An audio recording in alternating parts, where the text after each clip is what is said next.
Hi, welcome back to another Creative Evolution with me, Tammy Collins. Today we're going to be doing a DIY daily planner tear-off sheet notepad. I love to make these. I have done these for several years and I have many different variations. And one of the things I really love the most about them is the ability to make it fit what I want and how I want it to be. So what you're looking at here is a budget planner, a project planner, and my daily planner. I am a heavy thinker and planner, and I come up with ideas constantly, and I don't want to lose those details. And sometimes what happens is I have notes all over the place, and I needed some tools to really help me capture those. And these notepads have been a lifesaver. So they're really simple to make, actually. And the beautiful part about it is you can control everything. The type of paper that you use, how you lay it out. You can make them for as short of time or as long of time as you want. So my daily planner could be 30 sheets, so it's just for a month. Or it could be 60 sheets for 2 months or more. I like to keep the size of the pad limited. Especially in the trial phase, till you get used to exactly how you want it. And you'll see here that my daily planner has a date at the top, a spot for the date, and then you can circle which day of the week it is. And then I like my calendar or my daily activity list to have a timesheet that works for me. So I have the hours that I want in there for me. I have a section for gratitude. I have a section for goals of the day. I have a section to-do list and a few daily habit trackers. Now I'm using Elmer's glue and I'm using leftover materials. I use the jumbo clips, a ruler, and a nice sharp blade on a knife. Now I recycle here because I buy lots of paper, and this is my DIY book press, which was just a cutting board from the dollar store. So I'm recycling a tablet of paper here. After I use all of the paper out of the tablet, there's this gorgeous thick cardboard at the back, and they are the perfect notepad backing element. So what I'm going to do is I'm just going to cut the cover off here. And the paper itself kind of wraps around to the back of the cardboard that you'll see here in a minute. It's okay, it can stay there. It's insignificant. I don't want to rip it off and make a teared mess. I just leave it there. It really doesn't matter. It actually helps as a nice little slip resistant pad, if you will. So when it's on the glass top, it doesn't slide all over the place. So I start with that. I get that piece ready. And I have already printed out my planner because I've used this previously. I made one little tweak to it. And I printed out 60 sheets. I wanted this to go for 2 months. I think beyond 60 sheets, I like a thicker paper. So I buy almost the heaviest printer paper that you can. I think it's 28 pound or 25 pound. It's a little bit thicker, so 60 sheets is plenty. Thicker than that, it gets a little bit too much. And now what I'm doing is I'm just measuring out the size of the board. And I use the paper as a way to double check because I have found that it is slightly different. You have to take into account, where your pen mark and your line mark is going to go. So this takes a little bit of practice. I'm kind of a perfectionist, even though I say perfectly imperfect. I like this to be really perfect. And I've learned after doing it a few times exactly how I'm going to cut it. But it doesn't have to be super precision. It's really up to you how you want to do it. So I'm going to get it marked out. And then I'm going to use a knife. Now, of course, you can use a paper cutter, but these boards are pretty thick. And my paper cutter is not going to make a nice cut on this. So I don't even bother. I like a brand new blade in my knife, and I can make a really nice clean cut. Again, use with your own discretion. You're using a blade. It's dangerous. I use this metal ruler, and it has a cork backing so that it doesn't slide. And I hold it firmly in place, and I very carefully use the blade to cut down the side there and get that off.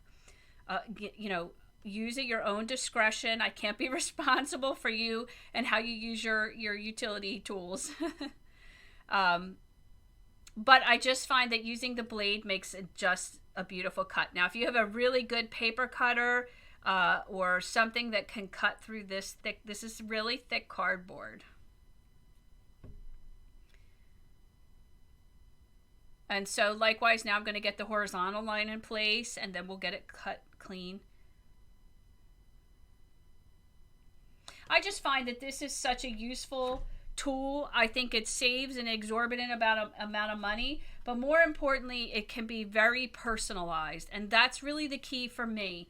I have kind of done my own planner system for over a decade now, and I just find it to be so much more productive than pre-bought ones. The pre-bought ones never ever work for me. There's always something wrong or something that just doesn't align with what I want, and I don't like having to modify what I'm doing to accommodate a journal.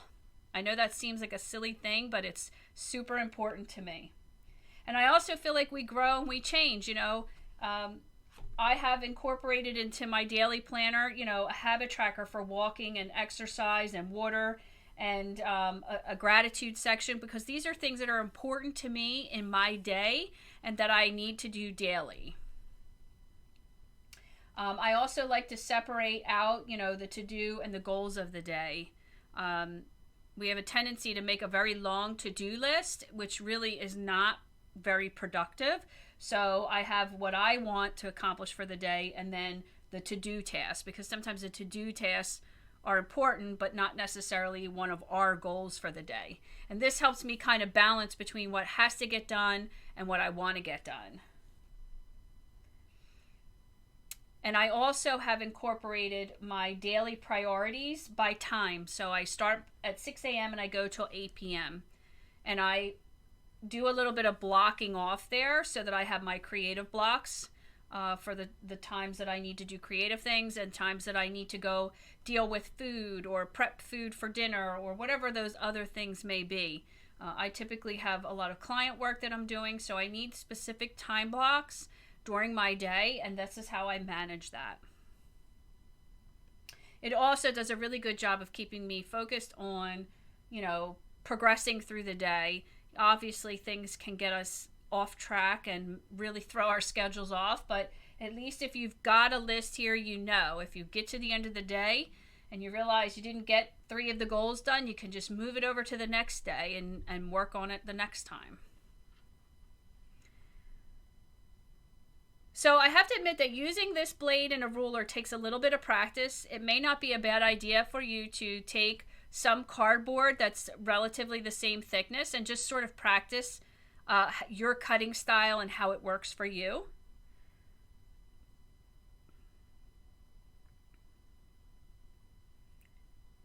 I didn't start with a brand new fresh blade, which was probably a mistake, so I'm having to cut here a little bit.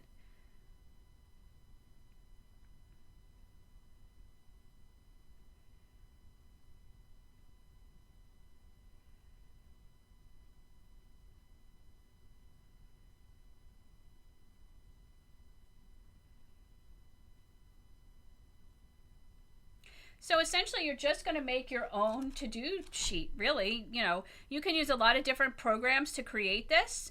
You can do it in Word. There's multiple software programs out there that you can do this in. Obviously, a tool like Canva, or there's a million different tools out there that can allow you to create this. And if you're a paid member of Canva, I think you can even use like a template or start with a template and then sort of modify it. Now, this is a nail file that I'm just running across the edge of the paper just to take off any sharp edges and just to smooth. Sometimes it gets a little like pilly. I'm just smoothing that off and getting rid of that. So, of course, as I was saying, you can go into Canva. There's a million templates. You can, if you're a paid member, you can access the templates and use the template. Obviously the template's probably not going to be, 100% what you want. I even started this one with a template that only, like, I think it was just a to-do. It didn't have all this extensive stuff on here. I just liked the clean nature of it, so I just sort of used it as a kickoff point to create what I wanted.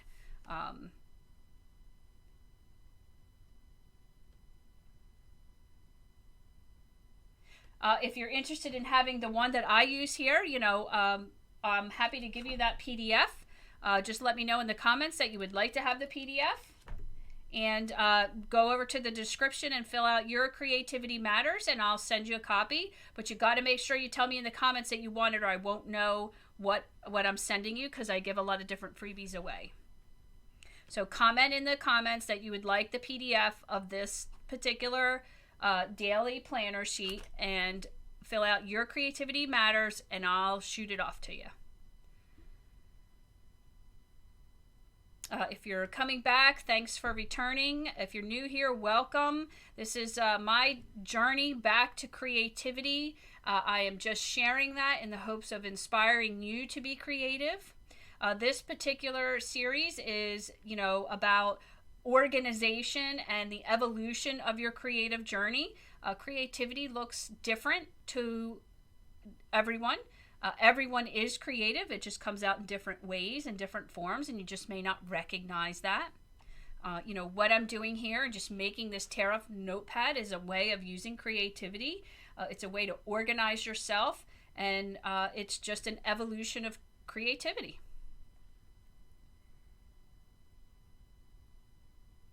But you can make these pads for so many different things. You'll see later. I'll show you 4 of the ones that I use daily. And you could do it for anything that you have going on. I particularly love the daily planner. I love my project planner, and I really love my balance and budget planner, because as you know, we don't have a check register anymore, and balancing your checkbook or your money isn't the same as it used to be. So I do it differently, and I just use one of these little sheets here.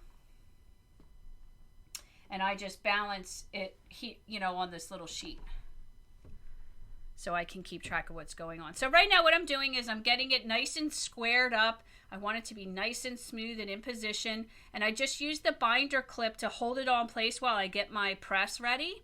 I did just put a piece of heavyweight paper around there so that the binder doesn't crease or indent my tablet. I don't want to have marks in it. So this is a DIY press that I made, that actually I had my husband cut and put together for me. It just, I think it was a $5 cutting board from the dollar store.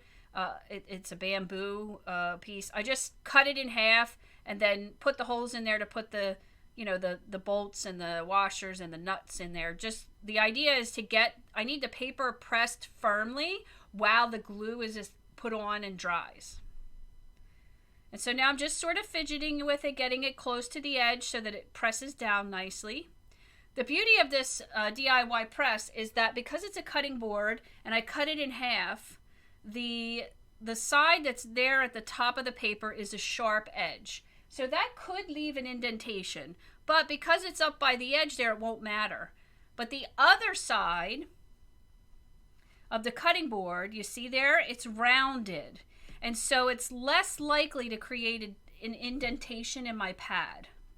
So now I'm just checking to make sure that everything is perfect the way I want to glue it together.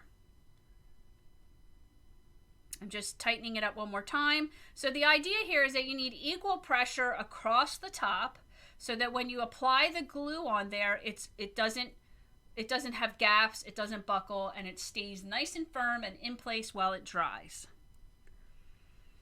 And I just used Elmer's glue for this. You can use any PVA style glue to do this. And what you're going to do is apply layers of the glue across the top.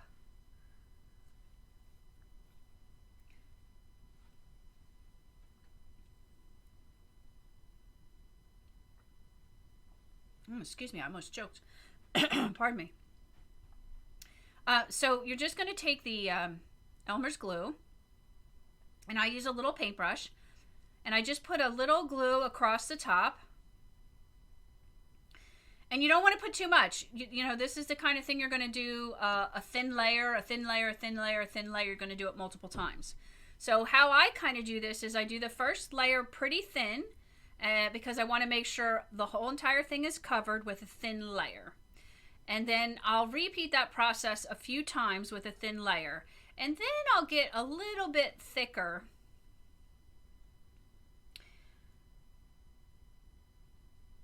So we'll see. Oh, we got a good focus there. I'm having the worst time. I'm going to have to get a different camera. It just doesn't want to cooperate with this autofocus. I've done some research. It's apparently common with this camera. So you can see here, I'm just kind of spreading out the glue gently across. I don't want to get it on the front or the back or the sides. So I'm just going to spread it out nice and thin across and make sure that you get all of the pages you want, especially the first ones you want covered.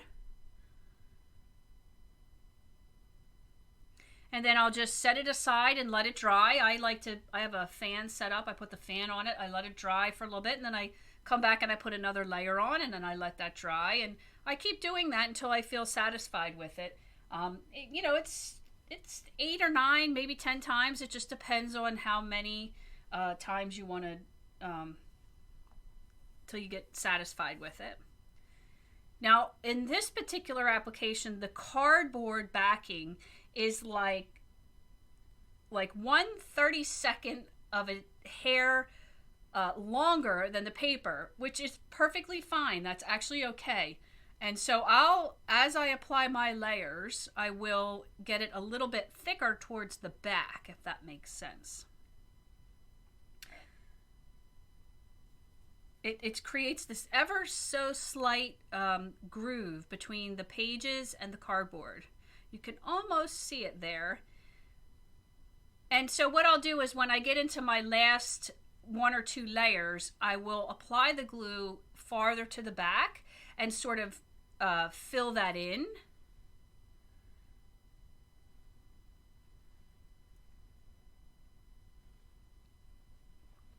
But these are really simple to make. Essentially, you're printing out what you want on the page, and you're cutting a piece of cardboard to be the back. I mean, you could even use a recycled cereal box cardboard. It's not going to be as thick as this cardboard that I'm using in here, but you could certainly use it. You could double those up if you wanted.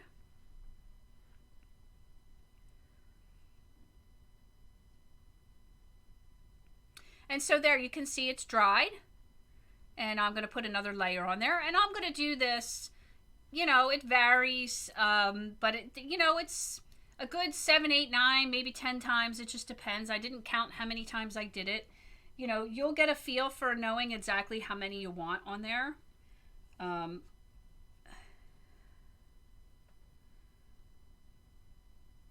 But this works beautifully. They tear wonderfully. You know, it really isn't time consuming. I put one of these together and I set it in front of the fan, and you know, every half an hour to an hour I throw another layer on there, and then I just let it finally dry overnight, and it's good to go. You know, I love handmade. Handmade to me is handmade. You know, you can certainly have your own sheets created and send them off to a printer and have them do it. But to me, it's just as easy to just do this like this. Plus, I find it more enjoyable. It satisfies, my creativity.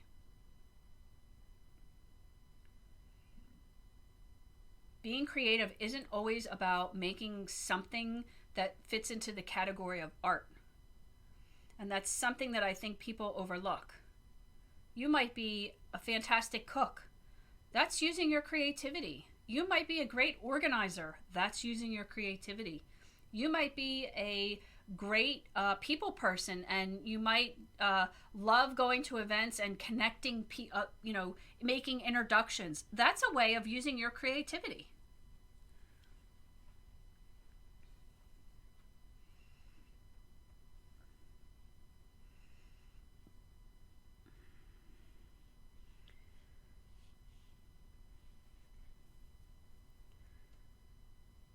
there you can see the tablet. It's not 100% dry here, but that's okay.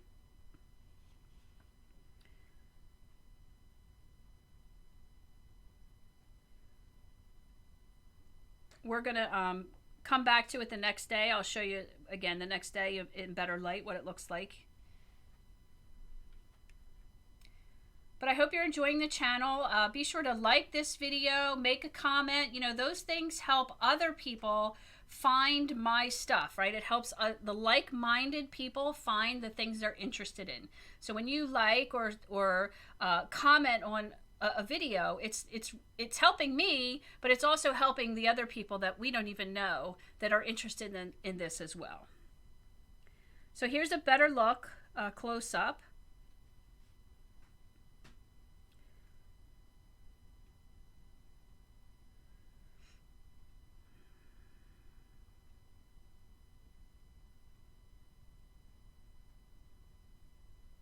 Don't forget, if you'd like a copy of this, it's free. Just mention in the comments that you want it and fill out your Creativity Matters link in the description box. I'm going to give you a quick look at some of the other tablets that I use on a regular basis. If you have a great idea for a tablet, let me know. We'll make it. So this is my balance tablet. I use this to balance my statements and my money. And then this is my budget. This is my planning out of what's due, you know, for the particular month. I do this at the beginning of the month with everything that I know that's coming due. And my favorite of all favorites is my project planner. When I have a project, I write it on there and I fill that out. And then every time I have a thought or an idea related to it, I just add it to that project list. So when it's time to work on it, I am ready to go. It's really so helpful. And there's another look. And thanks for watching Creative Evolution, and I will see you next time.